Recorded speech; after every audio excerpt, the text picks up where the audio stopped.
ताराच्या एका महत्त्वाच्या कामासाठी मला बाहेर जावं लागलं। त्यासाठी मी तुम्हा सगळ्यांची माफी मागतो।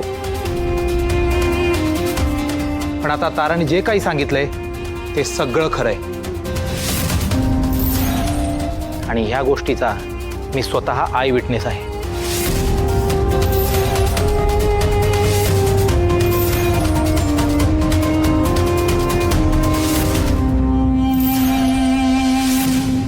आई, अरविंद, मी काय नाही केलं, मी काय नाही केलं। हे खरं नाहीये, ही तारा ना खोटं बोलते। तिनेच हल्ला केला होता यशोधरावरती।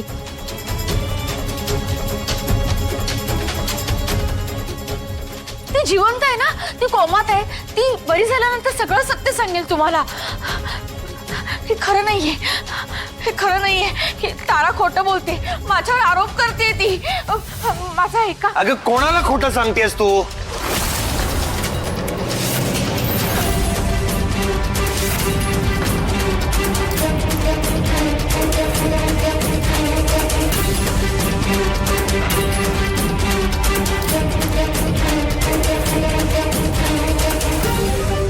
आता स्वतःच्या तोंडाने कबूल केलंस ना, तूच आमच्या मम्मांना मारून टाकलंयस म्हणून।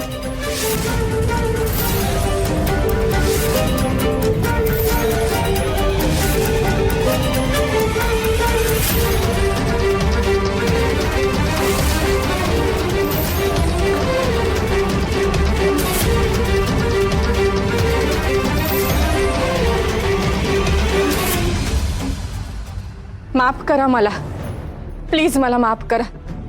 सासूबाई जिवंत आहेत ते असं मी सांगितलं तुम्हा सगळ्यांना, पण त्या काही महिने कोमात होत्या आणि नंतर त्यांचा दुर्दैवी मृत्यू झाला।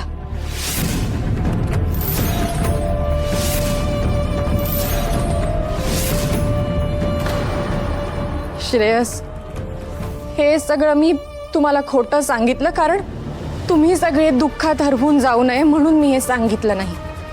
पण तारा, तू तर मला कित्येक वेळेला हॉस्पिटलमध्ये घेऊन गेली होतीस यशोधरेची भेट घडवून आणण्यासाठी। आजी, ते सगळं नाटक होतं। मी कधीच तुम्हाला सासूबाईंचा चेहरा दाखवला नाही कारण त्या या जगात नव्हत्याच। मी मुद्दाम तसं घडवून आणलं कारण सासूबाई जिवंत आहेत हा धाक कायम ठेवायचा होता मला। पण या नीच माणसांनी त्यांना हॉस्पिटलमध्ये जाऊन मारण्याचा प्रयत्न केला, तिथेही त्यांना सोडलं नाही। या दोघांनी सरनाईकांची प्रॉपर्टी स्वतःच्या नावावर करू नये आणि हे घर रस्त्यावर आणू नये म्हणून मी हे नाटक कंटिन्यू केलं होतं आजी।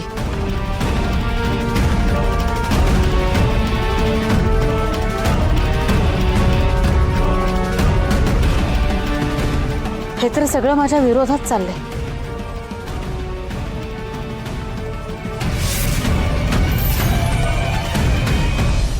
श्रेयस, ही तारा आहे ना मला विलन करण्याचा प्रयत्न करते।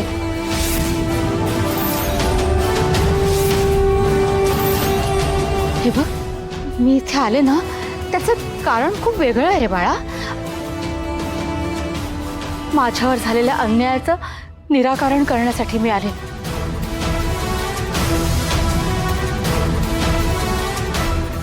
ते कारण जर तुला कळलं ना तर तू मला नक्की समजून घेशील श्रेयस। काय पर्सनल कारण आहे?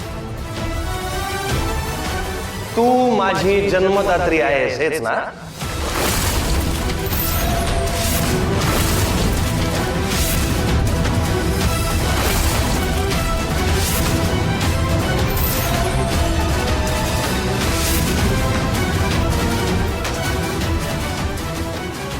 हे याला कसं कळलं? तुला माहित होत आहे? आत्या, अगं काय बोलतेस तू हे?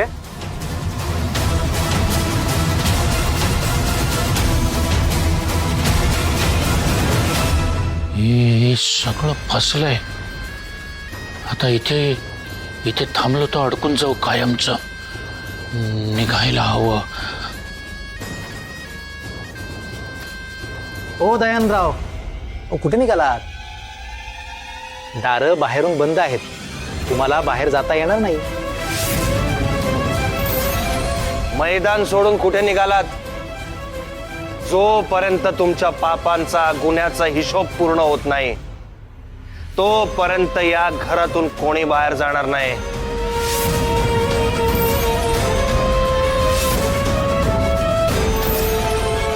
काय वाटलं होतं तुला?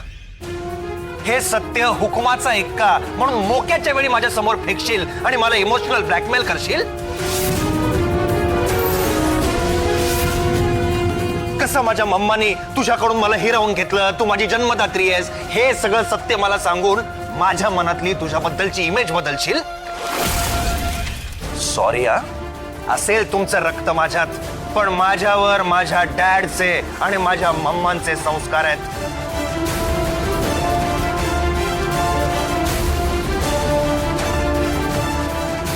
माझ्या आजीची तत्व माझ्या मनावर कोरलेली आहेत. माझ्या ताराचा विश्वासाचा हात माझ्या हातात आहे.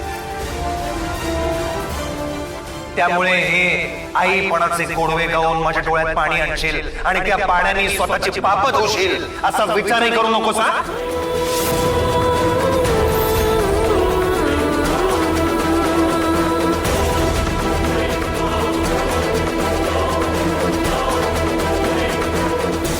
हे कार्ड काही उपयोगाचं नाहीये.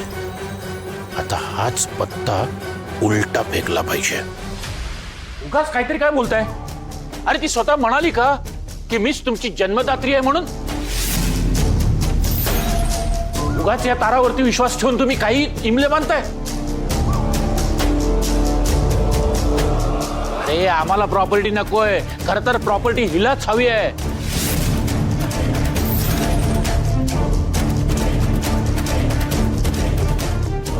म्हणून तर काचांवरनं देखील चालायला लावून स्वतःचं लग्न टिकवून ठेवलं हिनी. हिच्यावर कसला विश्वास ठेवताय तुम्ही? आणि आणखीन एक, आम्हीच तुमचे जन्मदाते आहोत हे सांगणारं काय प्रूफ आहे तुमच्याकडे? प्रूफ कसा असेल प्रूफ? माझं बर्थ सर्टिफिकेट तर आत्यानेच बदललंय, हो ना?